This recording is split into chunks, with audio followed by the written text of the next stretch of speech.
उत्तर प्रदेश के पूर्व यशस्वी मुख्यमंत्री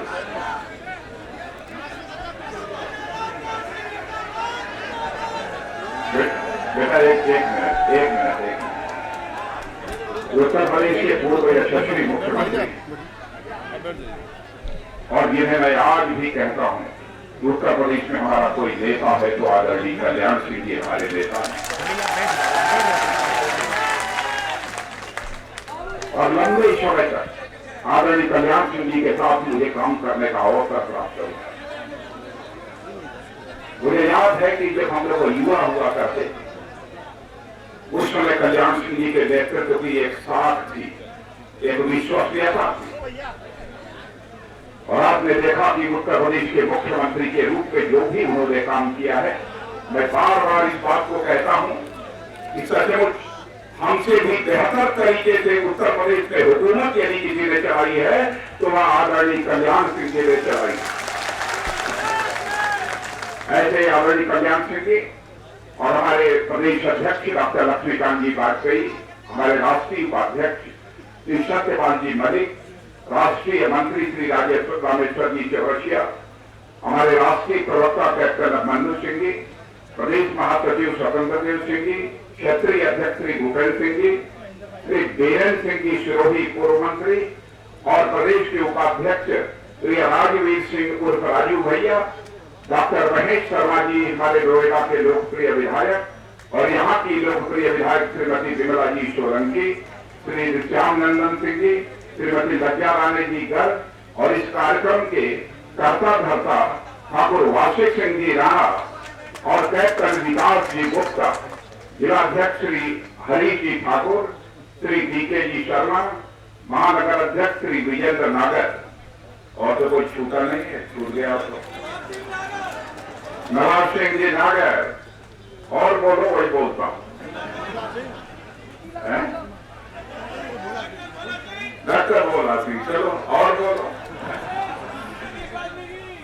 यहाँ उपस्थित तेरे सभी संभावित बुजुर्गों, नौजवान मित्रों, माताओं एवं बहनों, मुझे याद है कि जिस समय यहाँ पर विधानसभा का चुनाव चल रहा था उसी समय यहाँ से थोड़ी ही दूर पर किसी सार्वजनिक सभा को संबोधित करने के लिए मैं आया हुआ था शहर में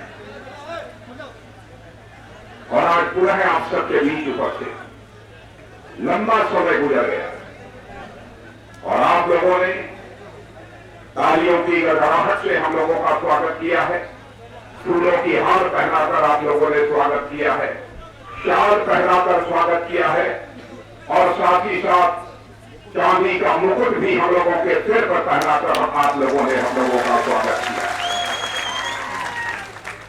भारत की परंपरा है और शिष्टाचार का तकाजा भी है कि स्वागत और अभिनंदन कभी एक तरफा नहीं होना चाहिए।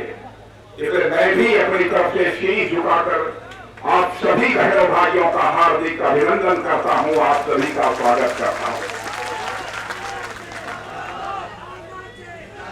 जो भी प्यार, जो भी मोहब्बत आपने दिया है, सबको दिल में संजोकर मैं यहां से जाऊंगा। लेकिन जिन मित्रों ने सम्मान के कारण प्यारवश शादी का मुकुट हम लोगों के सिर पर पहनाया है और जो शाल हम लोगों को भेंट की है, मैं उसे दोनों को आज यहाँ पर आदरणीय कल्याण सिंह जी और हमारा दोनों लोगों का मैं जिलाध्यक्ष के हवाले करके जाऊंगा। यदि कोई भी गरीब मां की गोद से पैदा हुई बेटी शादी होने के बाद घर से विदा हो रही हो और पांवों में चांदी की पायल भी न हो तो यह मुकुट तोड़कर उसके पैरों की पायल मरवा दी जानी चाहिए।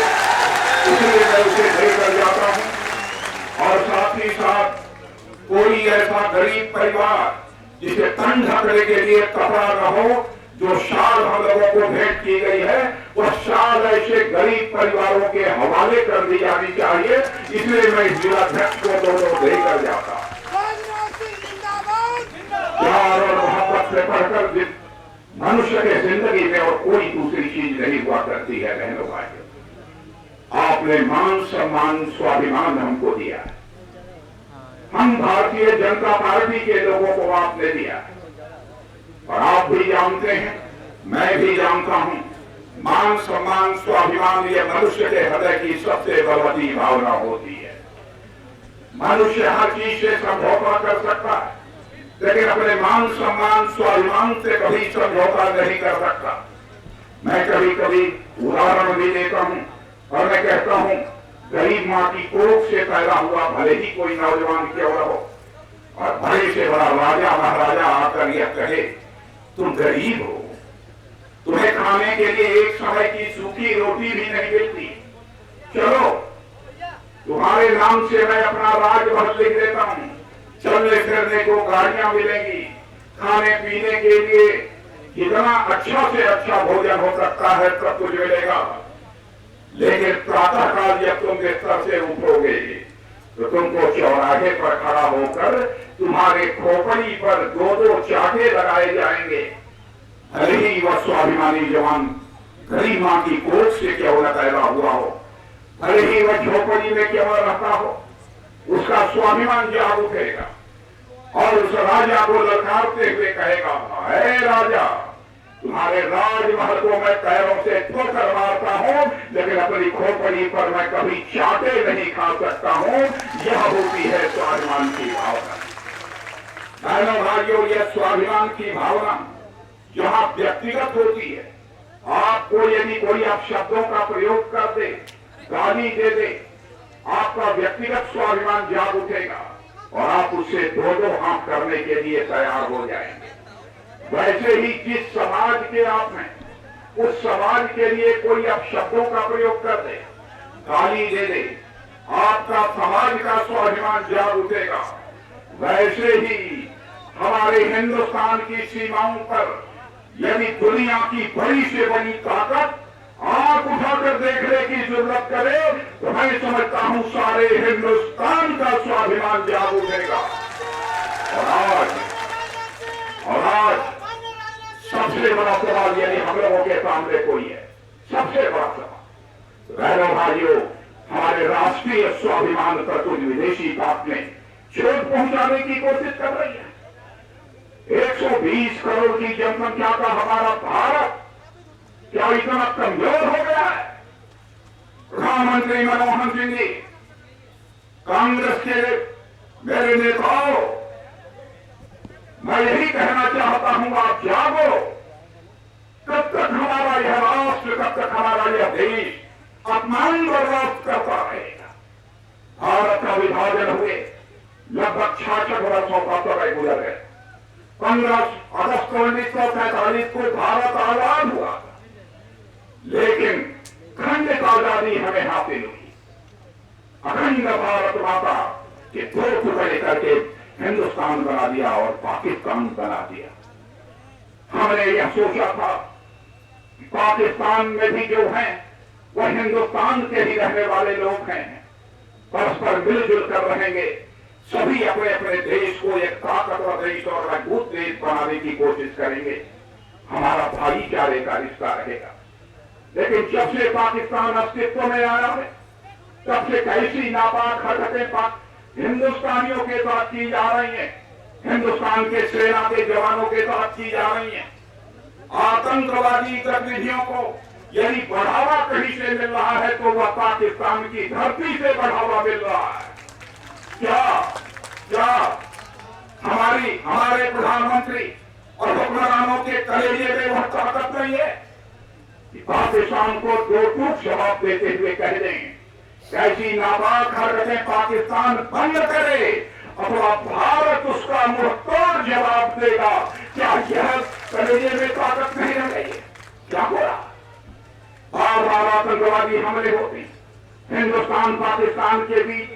सन 1947 के बाद 48 से लेकर कई बार लड़ाई हो चुकी है, लेकिन बहनों भाइयों, हिंदुस्तान के मान सम्मान स्वाभिमान को यदि बचाने का काम यदि किसी ने किया है तो हमारे और आपके परिवारों में पैदा हुए हमारे सेना के जवानों ने अपने सीने का बटन खोलकर इस में भारत माता के मान और सम्मान को बचाया है।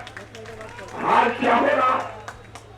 आपने देखा हेमंत और सुधाकर, हमारे दो सेना के जवानों का, पाकिस्तान की सेना के जवान हमारी सीमा में घुसकर उसका सिर काट कर ले जाते हैं और एक की छत विक्षत लाश वापस करते हैं।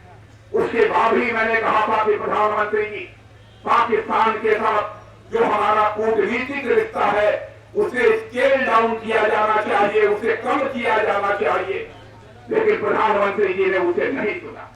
सारा देश कह रहा था कि इसका मुंहतोड़ जवाब दिया जाना चाहिए, फिर भी इस कांग्रेस की हुकूमत, जिसे समाजवादी पार्टी और बहुजन समाज पार्टी का समर्थन प्राप्त है, हम लोगों की बातों को अनसुनी कर दिया। कब तक यह हिंदुस्तान बर्दाश्त करेगा?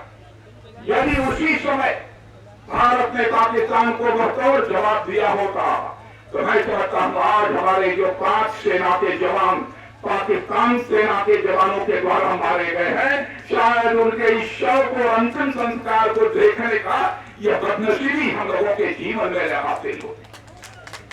बहनों भाइयों, देश संकट में है, देश संकट में है।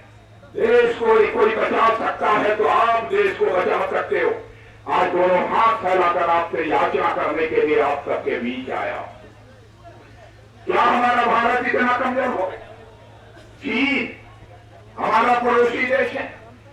चीन के पीपुल्स लिबरेशन आर्मी के लोग हमारे पीएलए जिसे बोलते हैं, हमारे सीमा के अंदर घुसकर 21 दिन तक 40 चीन के सेना के जवान अपना टेंट तंबू गाड़कर अड्डा जमा कर बैठ जाते हैं और हमारी सरकार कहती है कि हम बात करते रहेंगे।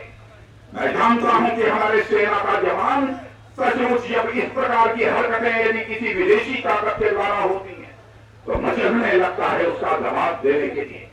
लेकिन हुकूमत को जो निर्देश देना चाहिए, जो फैसला करना चाहिए, वह हुकूमत फैसला करने से कतराती है। इसलिए मैं कहना चाहता हूं, मजबूर कर दो हुकूमत को। ऐसी हुकूमत हमें हिंदुस्तान में नहीं चाहिए। भाई हुकूमत तो ऐसी चाहिए, प्रधानमंत्री तो ऐसा चाहिए जिसका कलेजा शेर का हो। यदि कोई आंख उठाकर देखने की यदि कोशिश करे तो उसका मुंहतोड़ जवाब दे दे। ऐसी हुकूमत और ऐसा नेता इसे हिंदुस्तान को चाहिए। बचा लो बहनों भाइयों, बचा लो बहनों भाइयों। आजादी को हासिल किए हुए 66 वर्षों का समय गुजर गया। दुनिया के छोटे छोटे देशों को मैं जानता हूं जिन्होंने कमोवेश उसी समय आजादी हासिल की थी जिस समय हम लोगों ने आजादी हासिल की। आज वह दुनिया के ताकतवर देशों की कतार में खड़े हो गए, लेकिन 66 वर्षों की आजादी के बाद भी आज भी हम दुनिया के गरीब देशों में गिरे जाते हैं। और यह सरकार फूड सिक्योरिटी बिल लाने जा रही है।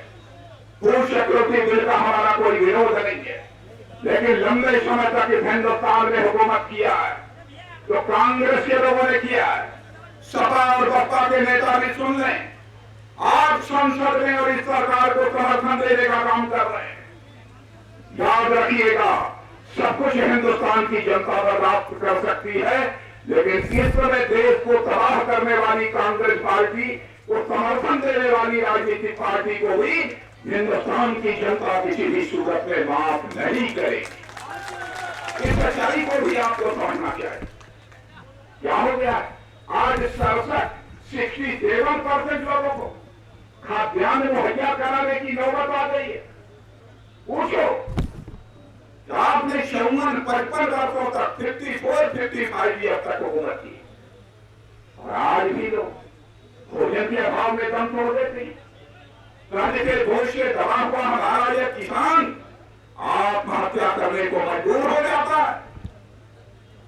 10-15 वर्षों के अंदर जान कर मेरे किसान भाइयों, आपको आश्चर्य होगा, 2 लाख से अधिक किसानों ने कर्ज के बोझ से दबे होने के कारण आत्महत्या कर ली है।